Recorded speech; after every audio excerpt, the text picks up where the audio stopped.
aliás, com o nosso público tracta aqui está com orgulho de recomendação, nos percorrer para cambiar o sistema. Recentemente nós cambiamos a lei de contabilidade, o verslaggevingsstelsel, como também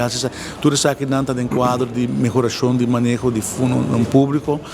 Nós conosco começar aqui o processo de policy-based budgeting, cabine com nosso base com todo o departamento não também que o colégio não está para melhorar a maneira como nós manejamos finanças públicas. Ora bota tra projeto, bota percorrer bota emborrame, como por raportar melhor, com mais transparência, com os institutos de controle por controlar o governo melhor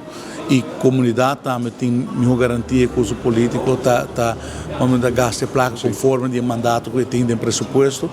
e a placa agora gastar em forma doelmatig e rechtmatig também, dus para lograr momento e cumprindo cultura e regras no nosso país. Dus Pampone é rapport de algemene rekenkamer ora que asseñalar tipo de shortcomings na of error of naturalmente sempre é preocupante. A primeira reação está com ainda na 2020 nós estamos cometendo como governo tipo de error aqui,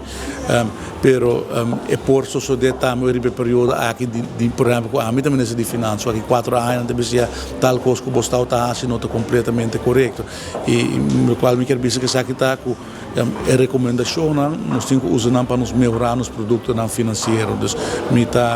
Nós tomamos isso aqui opina sério e basado em tipo de recomendação nós está cambia nos processos e nós coupla se back up bem algemene rekenkamer of na safety que também está dando uma recomendação arriba o manejo financeiro de nosso país e junto nós está por de melhorar o manejo financeiro de nosso país e por exemplo passar esse man aqui mesmo está tem a sessão com entre outro CAF, vendo algemene rekenkamer CD para explicar não riba é cambio no pressuposto, é cambio de como nós também sali foi de sistema atual para da policy based budgeting que está step muito grande, muito ambicioso para nós por obrigar nos diensten diretos e nos ministros para orco não preparar na mesmo pressuposto, não percorrer com isso aqui da passar de plano real que não tem custo rame, não simplesmente me quer fazer